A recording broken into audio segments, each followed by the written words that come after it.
and that once they had implemented the 14th Amendment, over time, that it just people assumed that they were that 14th Amendment person, and their constitutions and laws changed, and it was just an evolution into the federal administration, the federal administrative government, as opposed to, there's never been a quorum, and thereafter it has been a federal administrative government. Well, one of the examples we use that supports the idea that the quorum didn't exist and that the nature of the present form of government is different than the previous form of government is in the postage. You know, Dane, one of the listeners to the show, provided some great information about what the rate of postage is for the several states.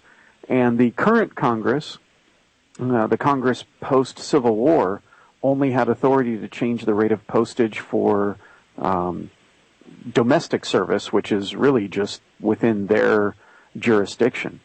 And all the way up through, even surviving through the Postal Reorganization Act in the early 70s, that all of that legislation, everything to hide the original form of government is still there, and they have to honor it. And that's part of why the current Congress can't just say, look, no, you can't send a letter for 3 cents non-domestic. Okay, so let's I'm just seeking the truth. Let's poke at that a little bit. Okay. That all sounds pretty correct to me, so I would engage to look and say, well, since the statutes at large that enacted the 3-cent postage for non-domestic mail existed, what was the next time that Congress raised the postage for domestic mail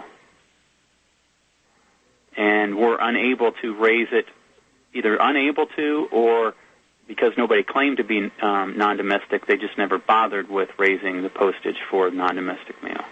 Well, for one, the rate of postage from the Civil War all the way through the first years of the Federal Reserve, the rate of postage didn't change because there was no real inflation. I mean, the rate of inflation was so minor, postage could stay at those rates. So, great conversation. Let's take it up on the other side, Hunter.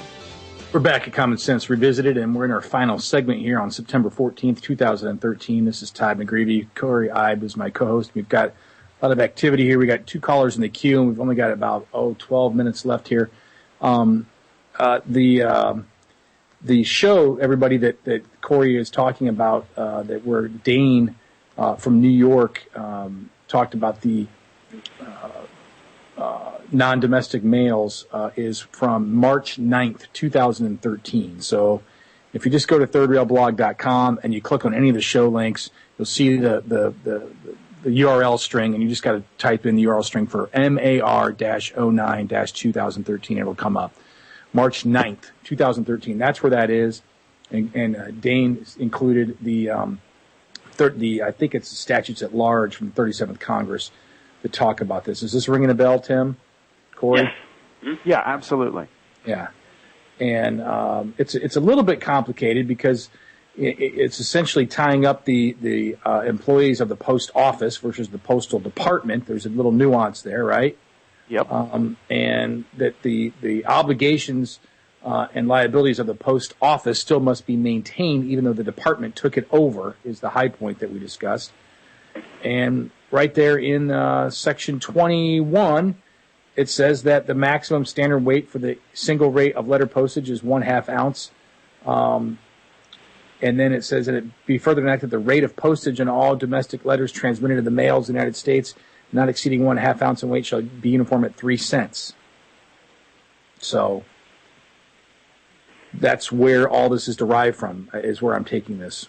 Yeah, that's the authority that Dane pointed out when he was doing this, that, hey, outside of federal jurisdiction, you have the obligation of carrying the postage for the post office department as an employee of the United States Postal Service for this rate of postage.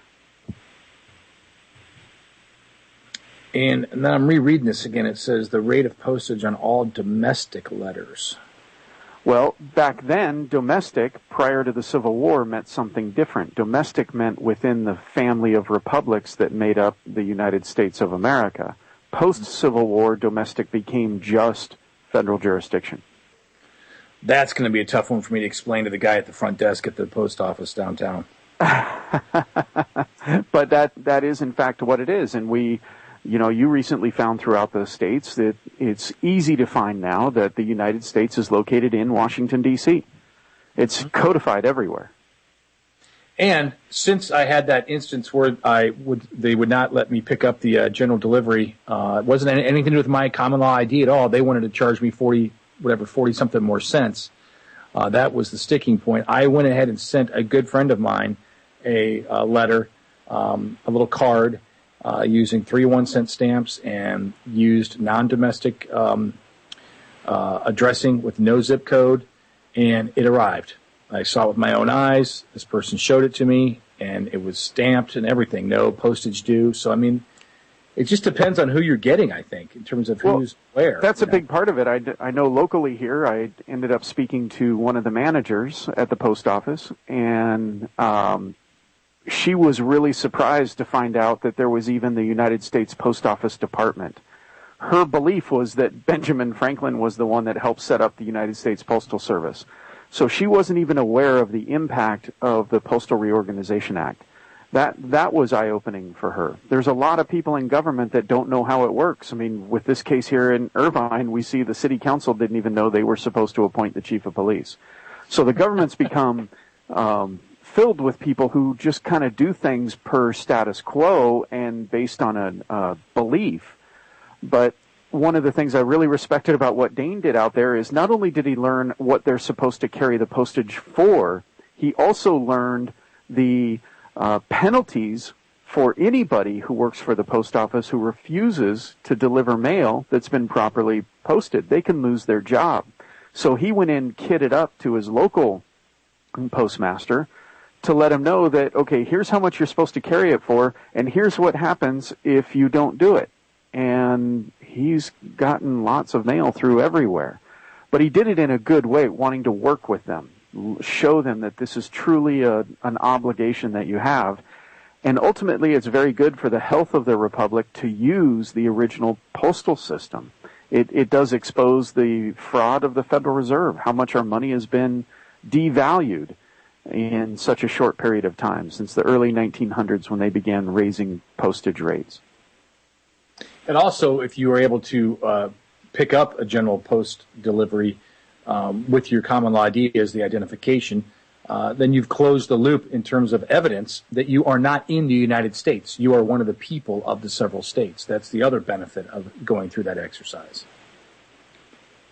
So, Tim, do you have anything else to add? We'll try and get another caller here. Yeah. No, go ahead. No, I don't. I just wanted to point out the effective remedy in that case, the topic. So, thanks. Fantastic. Yeah. Thank you, Tim. Yeah, it's and check out his notes, his annotated write-up of White v. Hart online at thirdrailblog.com. Let's go to Fred in Michigan, who's been holding patiently. Hi, Fred. Yeah, hey, guys. Possibly it would be advantageous to integrate this through the Constitutional Sheriff Peace Officer Association, CSPOA. I think those fellows would be pretty, It's a great idea, Fred. It would be really exciting if sheriffs who swore an oath to uphold the constitutions in their state and the federal constitution would recognize people that are domiciled in those respective states as one of the people. They would have to treat them differently than they treat the rest of the citizen slaves. You know, they receive mail, too, and I don't know, back in the late 90s, locally here, I went and decided I would utilize general delivery because of various hassles I was having with my mail going to other locations, other people's homes. So I simply told them I want everything put into general delivery. And I told everybody, well, they did it.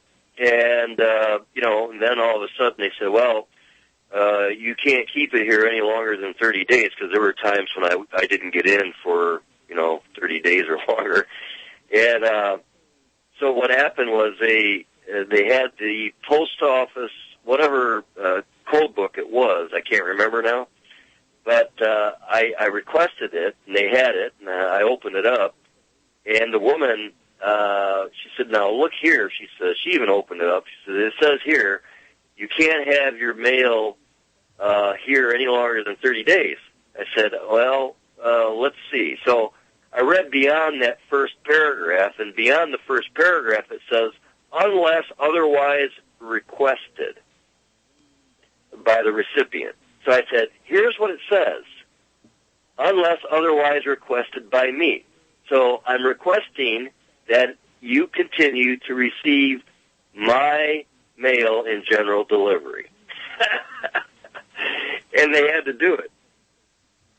They had to do it. I like your idea of sending the sheriff's non-domestic mail, and I got to get over the challenge of the word art there, that it used to be domestic is what we're talking about. Now it's called non-domestic. That's a mind meld there, Corey. We got to simplify somehow.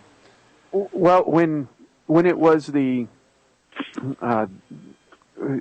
Republic prior to the Civil War, there was no such thing as a United States citizen. It just wasn't.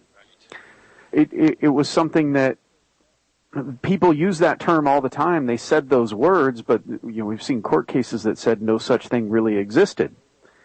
But what it really meant was you were one of the citizens of the several states, and all the citizens of the several states were United States citizens. When the quorum fell apart, and they had to constitute a new quorum under the condition of the Civil War, everything has changed. And prior to the Civil War, if you use the term United States, you would be referring to all the different states. Now today, the term United States generally specifically does not mean the several states. And that's enumerated in the Internal Revenue Code. It's in, the Commercial Code in California. You found it in Iowa and all the other places. So looking at the totality of how those words are used, you can see that there was definitely a change at the Civil War. Selfishly, I got to package this up, though, so I can explain this to the guy on the street down at the post office. And that's a good project for me to work on. And there's only 7 million lines of code to work with, I think. Oh, that's not too many. Fred, we're gonna one other call. I'm just gonna see if Jim wants to get a word in here. We're gonna end the show very quickly. Jim, I'm sorry, Jim. I tried. I apologize, buddy. You're gonna have to call back next time. We're at the end of our show here, and we appreciate you tuning in. Check out CoreyIbe.com. CoreyIbe.com. His videos are there as well, and at ThirdRailBlog.com you can find the links to this show, the documents we talked about, and more. If you haven't made your Common ID, get on it. Fill that void. Take care.